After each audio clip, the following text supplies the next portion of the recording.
Senior Associate Editor for StreamingMedia.com. We're glad to see we have a nice group here. We have a very large topic to talk about in an hour to do it. Luckily, we have 5 excellent resources here. We're looking at delivery and monetization in a multi-screen world. The challenges, the opportunities, the issues facing getting video to the viewers on any device in beautiful, pristine form. We're going to start out with brief introductions from our panelists so you can see what they're all about. Let's start at the far end with Dion. Hi, I'm Dion Giuseppe with Hewlett Packard Company. I work in the communications, media, and entertainment vertical, and I am a mobile solutions architect in those industries. Is the audio working, you guys? That didn't pick up at all. Hi, I'm Dion Giuseppe. That is a little bit better. I'm a mobile solutions architect for Hewlett Packard Company in the communications, media, and entertainment industry consulting verticals. Okay, feel free to get real close to the mics. You kind of have to. Yeah. Hello, my name is Karl Meyer. I work for a company called Octoshape, and we are specialized in delivering the internet across the globe in constant HD quality. Hi, I'm Helge Høybråten, the CEO of Vemon Media Solutions. We provide engines and tools and frameworks to build complete over-the-top TV solutions online to every screen. Helge, should I play your video now just as an introduction? It's free. We don't have to play it. Whatever you like. We like video. Okay. That's why we're here. Run the video.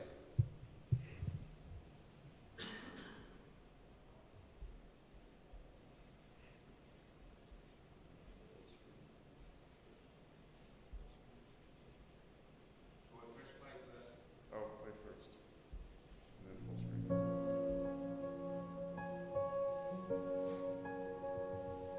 Your viewers expect the best television experience across any screen in all situations. The global race to stand out in the world of television is accelerating. With our solution, you take the driver's seat. Imagine your content flowing seamlessly from your broadcast systems, engaging every viewer on every screen, everywhere. Master your content, automate your workflow, control your distribution, captivate your audience, and grow your revenue.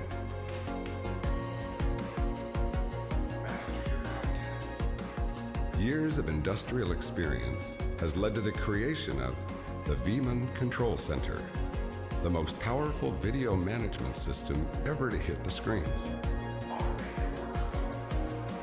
We integrate with your existing broadcast setup. Online video publishing directly from your systems has never been easier. With unparalleled quality of service, your audience will never again experience rebuffering or videos that don't work. Your monetization options are endless with the Vemon platform. We support ads, pay-per-view, subscription, and if you want, we can do it all at the same time. We love television. Our passion is innovation, and content is king. A winning mix that serves your audience with the most engaging television experiences ever made. Give your viewers the best TV experience across any screen in all situations. Let Vemon help you elevate your success.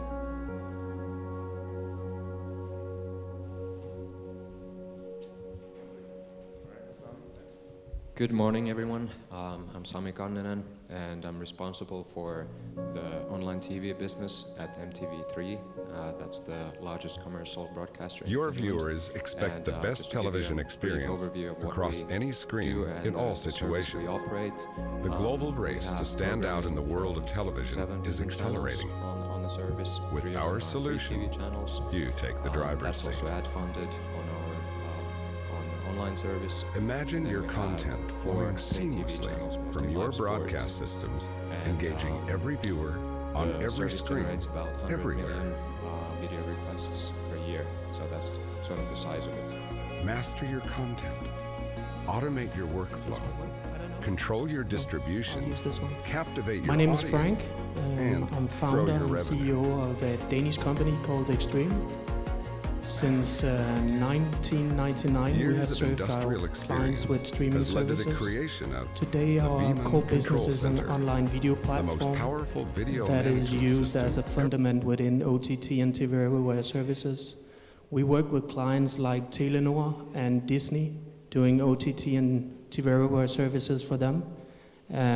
We are located and have headquarters in Copenhagen, but also offices in Warsaw and Toronto in Canada. Thank you to all our panelists. A special thanks to Carl, who filled in at the last minute if you're looking at your programs. So going by our description in the program, I thought maybe we should start out by talking about challenges within the workflow. Let's see how this works out. We have got ingest, distribution, player. Starting with ingesting content, what kind of typical problems do you guys see, and how do you overcome them? Anyone can jump in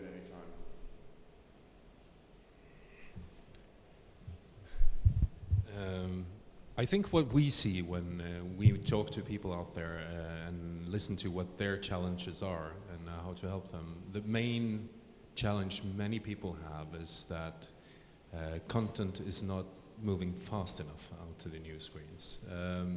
Especially the things that you can't plan ahead, and like box drama, etc., that you can transcode days in advance. But if you're looking at live events, I've been talking to surprisingly big broadcasters saying that for them to have a live event available for on demand could take typically half an hour after the event is done. And that seems to me to be one of the workflow challenges that we meet when facing people. What we have done to counter that is to use the fragmented video streaming to be able to service online on demand directly as the live event is occurring. So it's available on demand at the same time as live. The other thing I've seen is it's a lot of metadata flowing around in broadcasters. There's loads and loads. But somehow many of the systems that are in use today are not capable of utilizing this. So instead of just piggybacking of the enormous streams of metadata already created for the broadcast, people are recreating this again for online. And more often than not, that means that, because that's very time consuming, a lot of the videos online are not enriched the way it should be with all the metadata available that's already there in the broadcast, and it makes the user experience less great. I would like to add that I think one of the biggest challenges facing most broadcasters, whether they're large-scale enterprise concerns or smaller concerns, is really performance fundamentally. Getting in the pipeline is one thing, but actually delivering it to an endpoint with the quality viewers expect is really a tremendous challenge. Particularly in the event arena and sporting events. We work extensively in helping clients to deliver that quality of service. We do it proactively through performance engineering by testing the streams and making sure that the client experience, particularly for mobile, is not suboptimal, and it's really hard to achieve that when you look at a stadium that may have 80,000 people in it at a given time for a football game. If you're looking at an NFL game in the US, you're looking at huge saturation and upper limits, whether the stadium supports connectivity or they're supported natively by the carriers themselves. There are just fundamental limitations of networking that have to be dealt with. So I think what's really critical is understanding the target audience, understanding the format, the capacity of the carrier and or Wi-Fi networks that they're being streamed over. This is largely misunderstood. So from my perspective, being proactive about understanding that is key. I think I'm sitting in the middle between the two comments, and we are now touching the ingest and the delivery side. We actually have been looking into it from a technology perspective and realized that this is a fundamental design problem, delivering over the top on the video streams over the public internet by using the classic TCP technology. Because the TCP technology is being designed for security and not for a constant stream. And therefore, within the TCP environment, quality equals distance, or distance equals quality. And you have to deploy an infinite number of servers and infrastructure, which is requiring a lot of capex, in order to allow the user quality that you would expect from a classical broadcast technology. And there is actually a solution for that, and this is part of the solution is not using the TCP protocol for the transmission bandwidth, but the UDP, which is allowing a constant stream. I don't want to go too much into the detail now, but there is actually a solution to the problem, which is allowing you to simulate or even deploy a native multicast within an IP network, and you will reduce with that step the traffic required and fix some of the scalability and reach problems with that as well. So this is a fundamental design question about the delivery of OTT video over the public internet.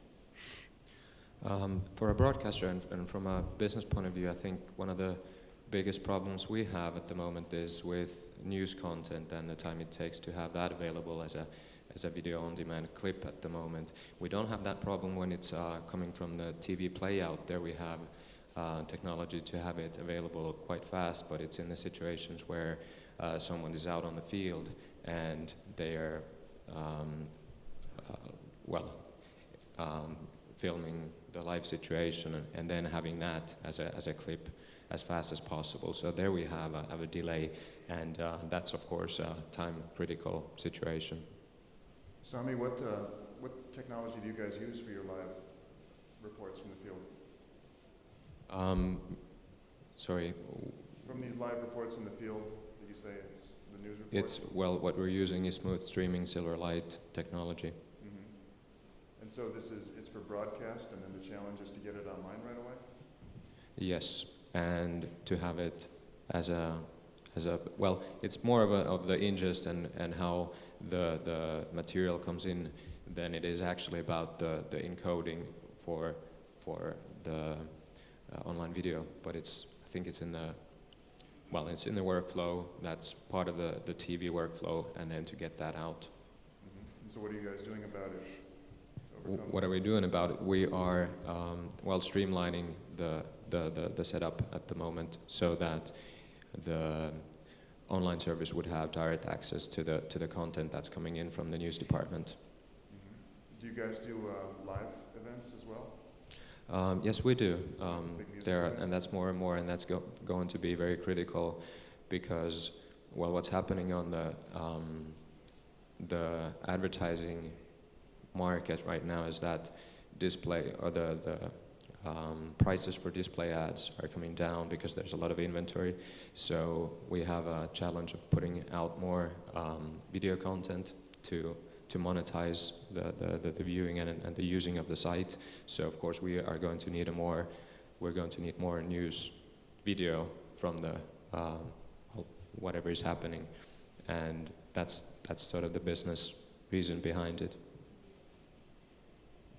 Anyone else want to touch on ingest or distribution challenges? I'd just like to add that capacity planning is probably important because irrespective of which technology you choose, there will be upper limits to what you can do. Perhaps the biggest, the most significant example that comes to mind for me is when a concern was attempting to deploy video wide scale in the People's Republic of China in professional sports.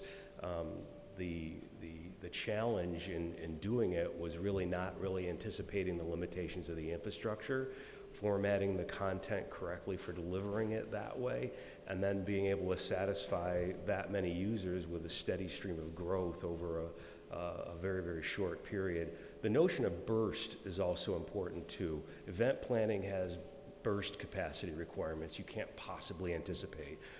We have clients in professional sports that will have large-scale promotional events where any degree of planning won't anticipate what they end up getting in terms of capacity and demand, right? So demand planning helps, but you need a bubble to work in that will help you manage things that happen that you don't expect.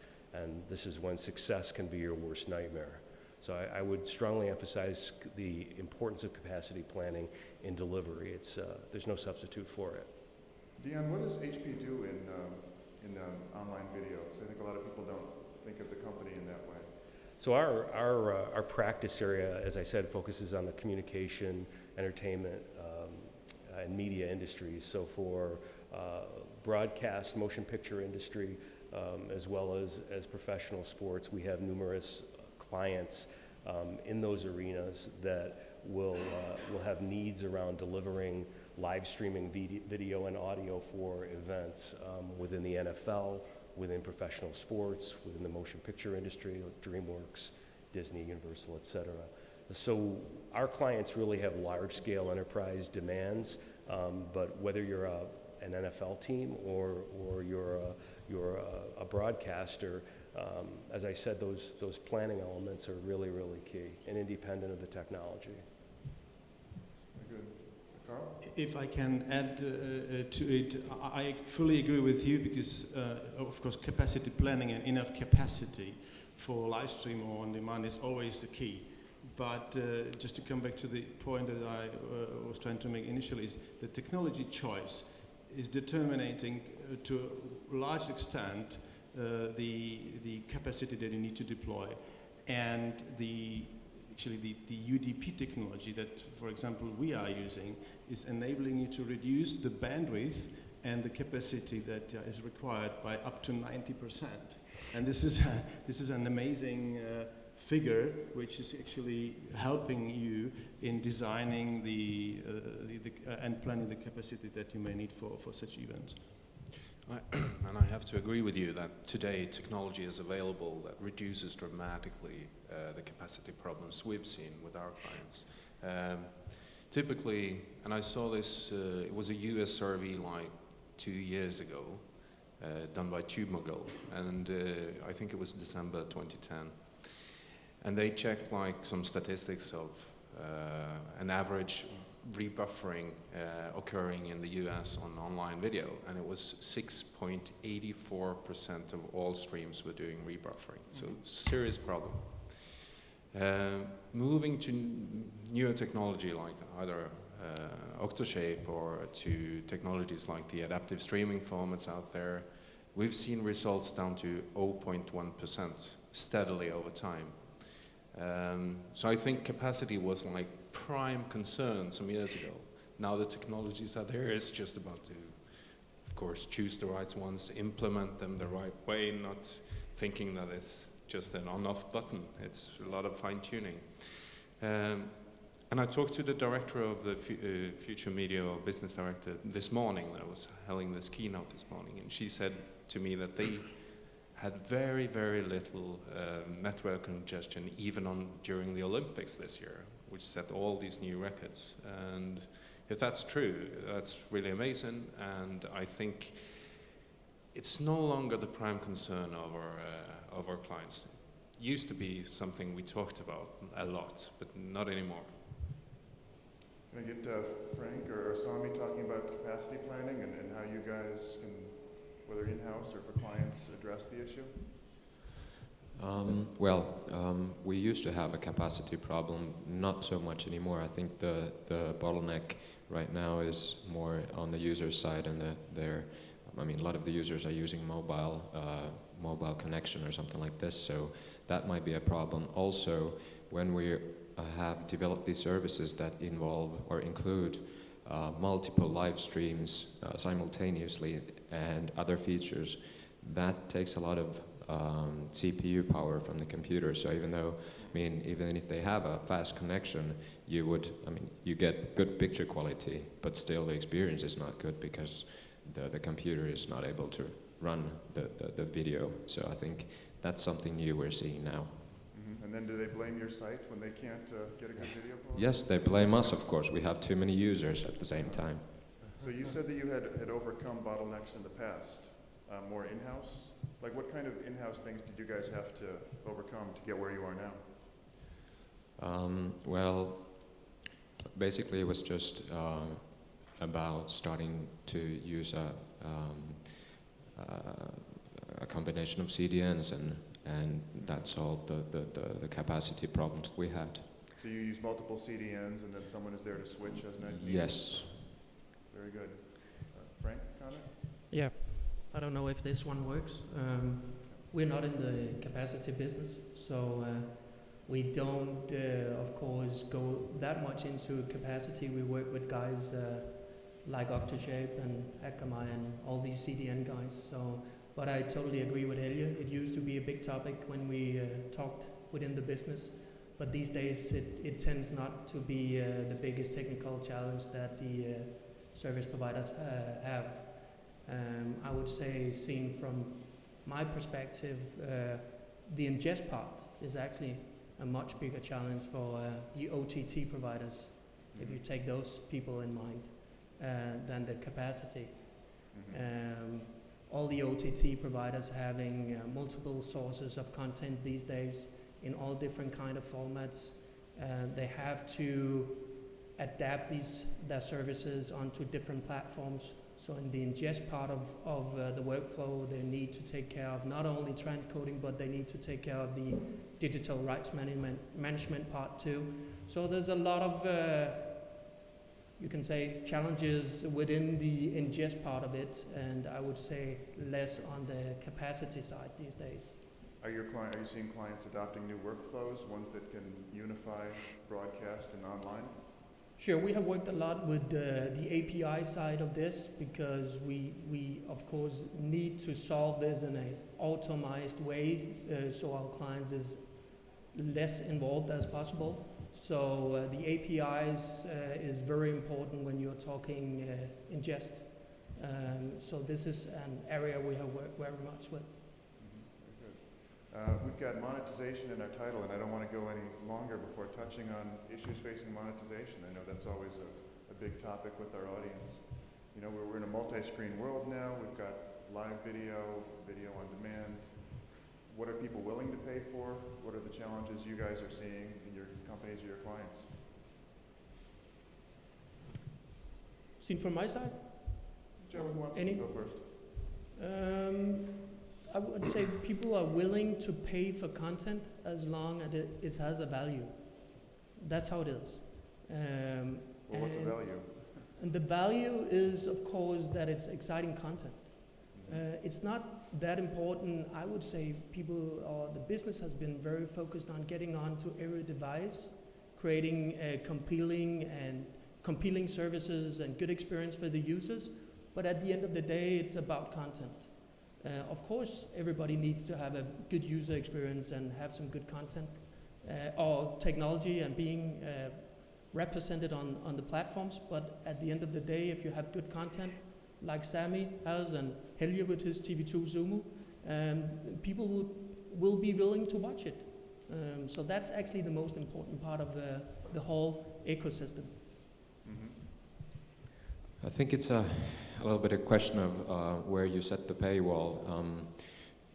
On the desktop, for example, we have both advertising funded content as well as paid content, and with this kind of a combination of models, you have the benefit of the free content bringing in users, and then you can convert them to paying customers. Now, when we go to mobile devices and other connected devices, there's again the question of whether all the content should be behind a paywall or if some. And I think we're seeing experimentation with these models right now. What we are hoping to do is to have the same library of content that we have that is advertising funded on desktop, also available on other connected devices, and then have the premium content also paid then on mobile. So we don't really make a distinction, hopefully, what or which device the user is using. But then there are the questions of technical implementations, and all the platforms do not support these models very well right now, so we have to make some compromises there. Mm-hmm. What have you found works best with advertising, and is advertising enough for revenue? You said you have premium options. What do you determine is a premium? Well, well, it's a question, I guess, of windows and the type of content. Advertising funded, we provide the catch-up TV service as an advertising funded. Also, a lot of let's say online video clips that are not long form, but then almost everything on live sports is paid content, and we have some experimentation with these preview windows. That's also behind a paywall. So, but I'd say it's the live sports, live events that people want to pay for, and then the rest of the TV content is very much ad funded. This is in Finland, where the advertising or free TV channels are very strong, so that of course influences the situation. Yeah, it seems like live sports is really the big driver for pay. Yeah, I've seen with our clients that both live sports is important, but also if you're able to package like a huge package of content, we've seen that drama and huge entertainment shows, when packed together in a subscription, really works well too, with very steady and heavy use from the subscribers and high numbers. As an example of another thing that we've seen, and I agree very much with Frank, that people are looking for the content. But sometimes you can even up that, so and make it even more interesting. Like an example from Norway is TV2 has their rights for British Premier League, so every game, and they have pay TV channels which are sold through all the distributors showing all these games.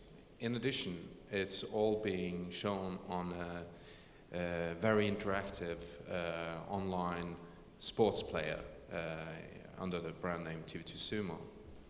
And in 1 year, that service became the most subscribed to form of exploring Premier League in Norway. And people were paying more online than they were paying on TV. Why did they do that? Because there they can meet fellow people, talk with them during games. They had a lot of extra information. A lot of enriched metadata flowing into the player, so you could spend a lot of time. And as we all know, soccer is very engaging, but can be very dull too. It can be several periods in the game that can be very dull. So if you then are able to use that period and interact with others, that's something that people really appreciate. And I think that's the prime reason for this to be such a success in Norway, becoming the #1 distribution of British Premier League, which is huge in Norway. It's the biggest niche content you can own in Norway. Well, I would completely underline what you say. I think football is the main driver for any audience, sports generally, but football in particular. As Octoshape is actually not really in the content business directly, but what we see right now, the biggest traction from the market is from operators and content providers who are delivering their content over the satellite, and who are trying to increase their reach outside the existing footprint and reach broader audience and reduce their costs at the same time. And I don't know, there's somebody maybe from Digiturk here? Digiturk is a very good example, with a lot of Turkish community living outside Turkey, and very interested in Lig TV, in the Turkish Premier League. And the Digitrick has been so far operating almost exclusively actually on a satellite and paid cable TV. And we have actually enabled them to broaden their reach basically on a worldwide level at a fraction of the existing cost by using the technology that I was highlighting.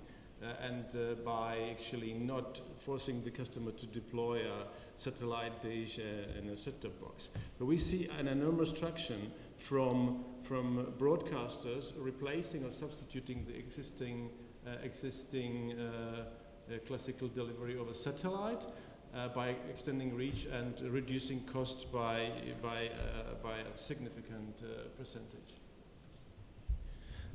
I'd like to continue on what Helge said just now. I think also a key thing is to differentiate the offering online from the TV offering if you want to make consumers pay for it.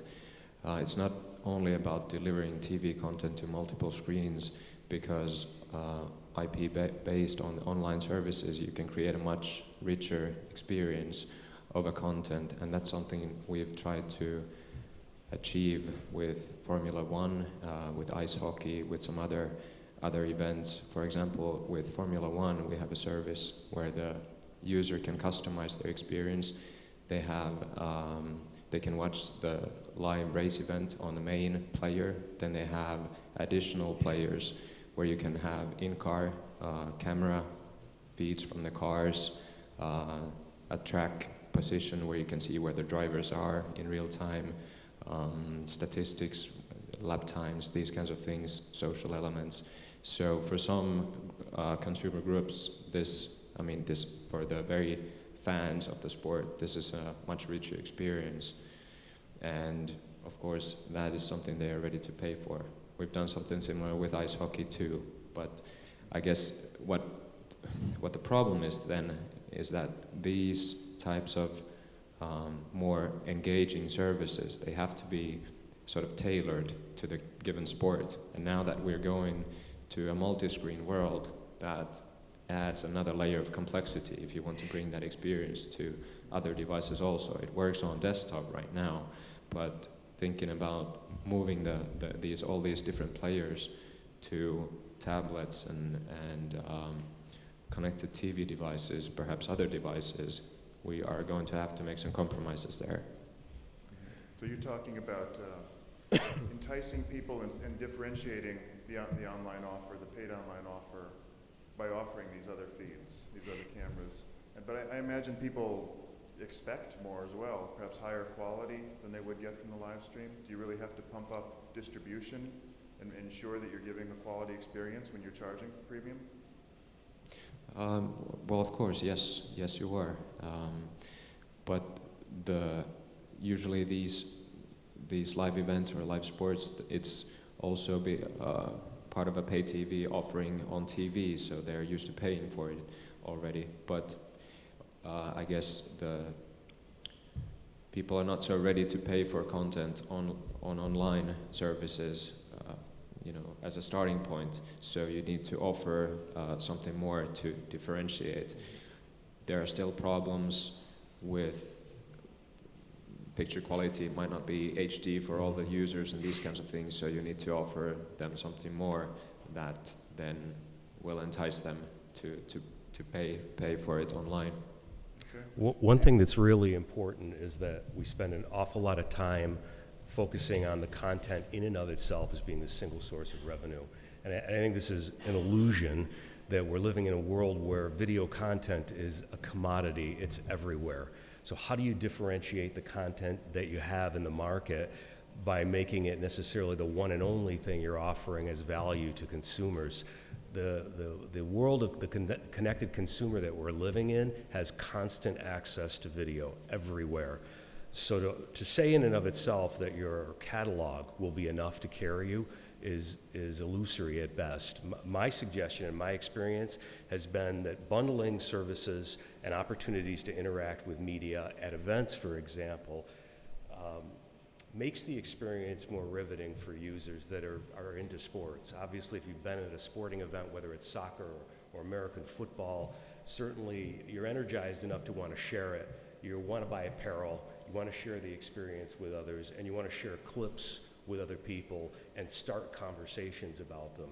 So offering and playing high quality, high definition video in and of itself, if you can achieve it for all your viewers, is still not enough. You have to raise the bar on the experience by having multiple interaction opportunities. Here's a good example. For NFL games, for example, being able to interact with local media, whether it's digital signage, print-based signage, things that can be scanned on the seats to allow you to have special promotions driven to viewers at specific times, interacting with the display systems that are available over the field, getting special discounts on apparel that's made available, or even buying food at your seat, are all experiences that cement the experience you have with video, whether it's ad-based or content-based. So start thinking of video, of a clip, as not a means in and of itself to revenue, but as a linchpin on other adjacent revenue opportunities that probably make the experience more meaningful, especially when you're talking about live events, which to the credit of this panel, I think it's been fairly consistent that event-based experiences are really driving the interest in video, probably more than just playback for the sake of a clip of a film, or there's too many places to see it now. How do you differentiate one experience from another? Deanne, are you talking about selling bundled services to people who are actually at the event? Does that include a video stream of the event they're at? Absolutely. For playback, for audio, for video, for apparel, having it delivered to your seat, adding wayfinding and interactions along the way with the video with augmented reality. You start really extending the capabilities of video as a two-dimensional, even high-definition two-dimensional experience. It starts to become more engaging, and it glues the experiences to connected consumers that want to buy stuff in conjunction with watching. Is this sold per event, or is there a package for a full season? Season ticket holders, for example, can buy into subscriptions that give them access to special content in conjunction with the games when they're at the games. For mobility, location is everything. Really, everyone's seen the emergence of the GPS functionality really changing the way viewers interact with it. In my opinion, what I've seen happen is location-based programming is also another way to look at the dynamic around how to sell and how to pitch and how to target those adjacent revenue opportunities relevant to location. So if I'm at a stadium, for example, on a Saturday game and it's an NFL game, and I'm a season ticket holder, I can afford access to special content, commentary by players, apparel, food, offers that are available for additional venues that are made part of the particular venue itself. It goes on and on and on. Venues don't function in a vacuum. There are other events attached to venues that go above and beyond just the one you happen to be there for. So the sell-through opportunity beyond just why you're there is an opportunity in and of itself that can be missed if you don't look at events and venues differently. I could imagine this being a good seller for American football where there's so much downtime during play. Absolutely. Is it being done in Europe? Not that I'm aware. For the Olympics, we saw, it was very, very keen on being able to drive those experiences into video and into the interaction and being able to manage the capacity around it. Another thing you really want to do is make sure that the user experience on the client end for mobility is everything you expect it could be. We've spent a lot of time talking about infrastructure. We love the technology of infrastructure and networking, but it's Greek to most people who are really trying to dive into delivering content. If we spent more time looking at mobile clients and really how they're designed to deliver video, we can also improve the experience for users that want to pay but may be reticent if the experience is suboptimal. Very good. Let's move on to social, another big buzz area. And it's, how it's being tied to video. It's not just the experience, but it's the shared experience. What are the challenges in delivering social opportunities with your video? What are people looking for? What works? Anyone tell us what you or your clients are doing with social in conjunction with video? We do a lot with professional sports and professional athletes and even independent athletes that can track their track their training performance, watch a training video, and then interact by sharing that score and benching it against what other athletes are doing. So strictly as a training tool, if you go to the B2B side instead of the B2C side, there are opportunities there to take video, deliver it as a training mechanism with the basic fundamentals of what the training routine is, and then begin to share that with other people. For example, if you're a runner, you might want to share your score with someone else, and they may want to share it with others as well. I think the social opportunity, the locked down private label social opportunity, is probably even more interesting than the broader scale public one that we tend to think of when we talk about Twitter or Facebook. Very good. Anyone else? Frank? What actually my personal opinion is now is that we are going to see an increase of diversity in terms of many, not just the big broadcasters and media companies trying to make the content available on a global scale, but also on the vice versa. There's so many local, smaller media companies and broadcasters that will be able to bring their content to, let's say, ethnic communities and interests on the other side of the globe when they are relocating, when they are traveling, when they are away from their families, and look at the content of their maybe local sports association or local sports club when they are, traveling from the US to Europe and vice versa. As just one example. And on the other side, looking at the opportunity of the Chinese market, I don't know how many people of you are already traveling to China, but what you will realize when you are there, that at any bar, you see Premier League, Bundesliga, the Primera Division live transmitted. The Chinese community is crazy about European football. And everybody who's able to capture that on a broader base will have an access to over 1 billion of viewers. And this is a phenomenon which I think we have not yet so much on our radar. Talking about social media and what we've seen has been working for our clients, I think it's very simple things. And I think TV is today, or always been, a very social thing. I mean, we sit in our living rooms together as a family watching TV. It's like part of the experience. Mimicking some of this and the main parts of that, like clapping for the good moments or saying, yeah, this is good, this is bad, all that kind, discussing the content. Just doing that online itself, we've seen people loving that. We've seen numbers typically, especially with sports, like 10% of the viewers online are very active, talking to others, but approximately 50% are watching that. So there's a lot of enthusiasm about this ongoing dialogue. And I've seen a lot of times that people are discussing whether they've just been watching some online-only game or a paid TV game, and then the next game is going to be on free-to-air television on the 42 screen. And I've seen so many discussions where people say, what do we do? Do we leave this online and go to our living rooms or not? And no, it's much more fun staying here, because then we can continue our discussion. And that's people who don't know each other at all. But I've also seen that after a season break, and when the first games are on, they're all saying hello to each other. Oh, there are you again, and things like this. And so giving the opportunity to talk to others that are having the same interests as you, so dividing it so that if you are on the home team, you can discuss with those. That's very good. And other things we've seen that has worked very well is like for Big Brother.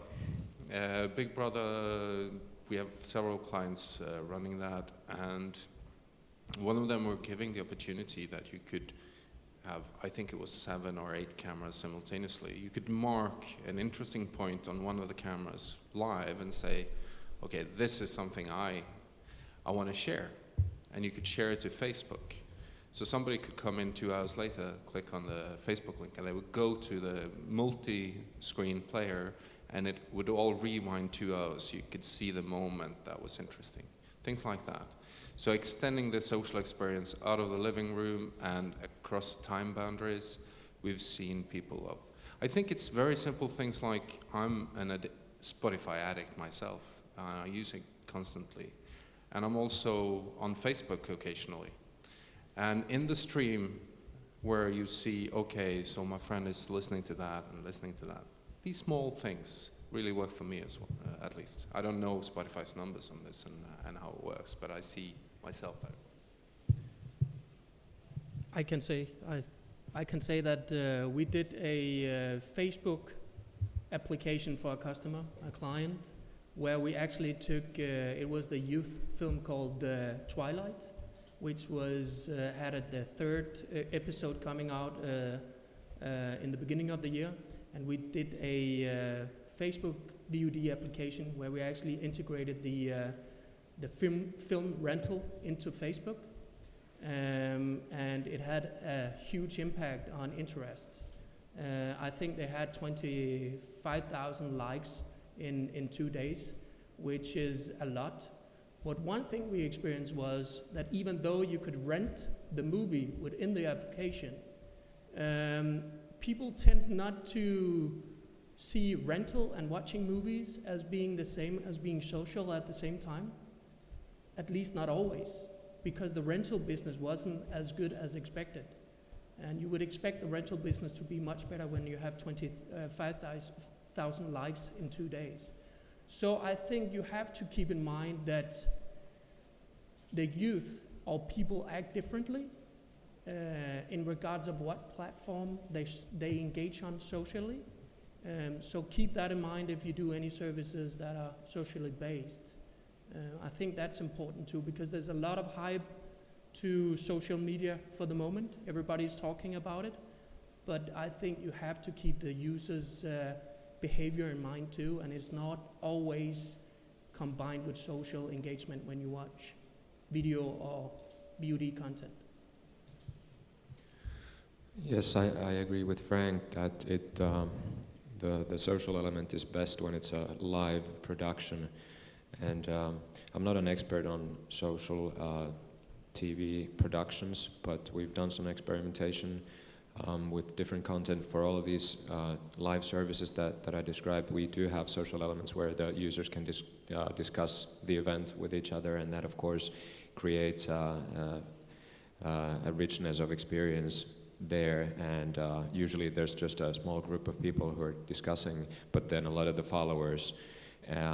For Big Brother, that's still running in Finland, there the fan base is very, very active, and creating the possibilities for them to interact through these applications is really a key thing for the whole production, because they are the ones who sometimes even generate ideas for the production itself. They notice things that maybe the web team or the production team didn't even notice, and bring it, in the open, and they use it in the production. So it sort of feeds. It's sort of a crowdsourcing mechanism even. But I think these are still there's a little bit small pilots in this. I think it comes from, on a large scale, bringing social elements to the actual linear transmission, and that will really kick it off at some point. And then there's the question of, the second screen application, second screen services, and how do you, as a broadcaster, how do we support that? How do we keep, through social media, how do we keep the eyeballs on our channels? And that's a big question. I love that about how your editorial team is using the social to help drive its coverage and what it shows. It's very smart. I want you to handle this next one kind of quickly, because I want to turn to the audience for questions, and I hope you guys have a lot. What is the biggest challenge on your plate right now? Just be specific. What is facing you? What are you trying to overcome at the moment? Let's start with Frank. Me? I would say in the business I'm in for the moment, the big topic is of course content. Everybody's fighting for content. The big winners for the moment are the content providers. Secondly, everybody is talking about the business model. Creating a suitable business model, that's also a big challenge for anyone, even though they have the content. And unfortunately for me, since I'm selling technology, on third spot, all the way down is technology, getting out there for the moment. But the challenges we have is the ingest part is one of them. It's the fragmentation of platforms. We have a lot of platforms that the vendors or the providers want to be on, and they all have different technology, different encryption technology and so forth, and it's very difficult for them to navigate on these platforms, and also for us. So with the fragmentation of platforms, that probably is the biggest challenge for us for the moment. Sami, briefly, what is your biggest obstacle at the moment? The question we're thinking about mostly, I guess, these days is which platforms to support and when. Finland is quite a smaller market area, and with the number of different client devices and platforms out there, the development and support costs can be quite high in comparison to the business you can actually create or leverage on those platforms at the moment. So how should we do that cost efficiently and so that the experience is as consistent as possible for the user across these devices? Very good. Helge? Well, I agree with both Frank and Sami, but in addition to that, I think what we see today is not only a race for content, but a race for the eyeballs that is very, very strong today for the same content. And if you look at the traditional value chain in the broadcasting market, and you see, like, at least in Europe, very different in the US, but in Europe, you see that you have broadcasters, you have distributors, all fighting for the end user contact. And that is making the whole business very difficult right now because everybody's racing for the same. But it's also making it very, very interesting. I think these are very interesting times. I think these next 5 years will be something we can look back on and say, I was really lucky to be just here when this all was happening. Fantastic conclusion, and I fully agree with that. From Octoshue's perspective, there are probably two things which are on top of our agenda right now. Number one is extending the availability from the traditional PC and mobile connected devices to the smart TV, so enabling the technology on the end user device in terms of smart TV is number one. And number two, OTT always means there needs to be physical delivery of the content, and there are always network operators included in the ecosystem. And these are the ones that are currently actually the losers, if you will, because they have to invest in networks and they have to invest in capacity, but they don't see any of the revenues. So we are currently engaged in discussions with many of them, because we don't only bring the problem in terms of the growth, but we also bring the solution to it, which I outlined before, by reducing the volume by 90%. So we are engaged in discussions with various network operators around the globe. So those are the two things. From my perspective, it's really helping customers make the shift from large dollar investments in infrastructure to cloud-based delivery models, which we could talk for hours about, but reality is I think more clients are wanting to move to on-demand utility-based models for video and large file sizes in general, so the storage and networking implications are different. The economic model is different, and helping customers really understand the trade-offs of making big investments in CDNs and network operators versus making on-demand investments in infrastructure are different propositions with different results. Very good. We have time for a couple questions from the audience. Is there anything you'd like to ask our panel of experts? If not, I'm going to call on Jose. Okay, we have one here. Yes, you. Just a comment about the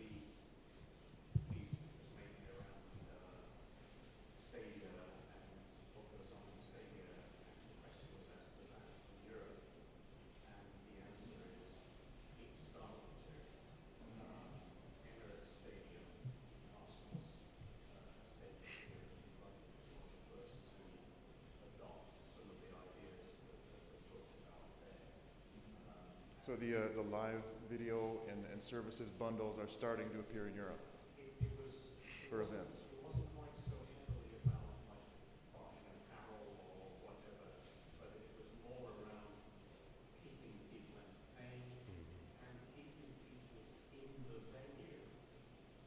So, yeah, one, they get a more rich experience when things aren't very exciting or in the half time, but two, they might stick around longer after the game, use the restaurants and things that are available, actually also remove a problem that all stadia have, which is everybody rushes out at the same time at the end, big problem. So they can solve some of that by keeping people engaged and keeping people at the top of the game. And you said that was Brussels that was doing it? That was the Emirates Stadium here in London. Oh, in London. Okay. You mentioned a really good. There are other places starting to do the same thing. You mentioned a really good point is we didn't talk about disconnected events, right? The notion of the watch party is huge in the US. And I would imagine similarly with soccer, it is here as well. So, don't discount the power of watch parties and communities that aren't directly connected to the venue because it's follow-on revenue for advertisers and content developers. I saw one more question over here. Can finish up. Okay, yes? You mentioned that people would be willing to pay for the social experience of watching a live event together online. What kind of social engagement and common watching you feel that you're working for on-demand? Is it to me? Okay. So we've seen a lot less of that. We've seen the example of Big Brother turning live into on-demand experience and the social, but I've seen a couple of years ago, I visited a company, startup in San Francisco called ClipSync, and they are probably one of the most advanced in this area when it comes to social, online, on-demand social media integration. I don't know if you've seen it, but look them up if they still are there. They've been used by South by Southwest for running at least once, and it's like you can initiate watching together an on-demand program. So you send out an invitation, and one is in control of the slider, and the other is like the slave. And you can discuss it, you can throw tomatoes at it if you don't like the content, or you can jump up and down with your Facebook pictures into the screen for everyone if you like it, etc. It's quite funny. I know But I haven't seen any really like large-scale success stories from that. I don't think they've used it for a paid service, no. I know we're over time, but I want this gentleman to get his question answered. Can you do it quickly? Yeah. Carl talked about network operators or ISPs as the losers of all this OTT video. Do you see any models which the network operators get a chunk of the revenue?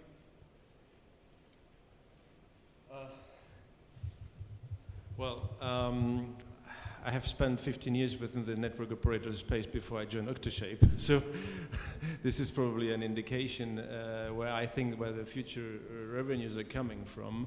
What the currently biggest problem of the network operators is not that much the lack of growth of revenues, which they have to fix not only from the video part, but it is the growth of cost. The cost of bandwidth and the increase of demand is so rapid that they just cannot continue to invest without changing anything. So I don't know whether we can help them on the revenue side. That they would need to develop their own business models. But the solution that we bring with is on the cost side, definitely, and that's why we are engaged in these discussions. Thank you all for joining us, and a warm round of applause, please, for our panelists. It was a great discussion.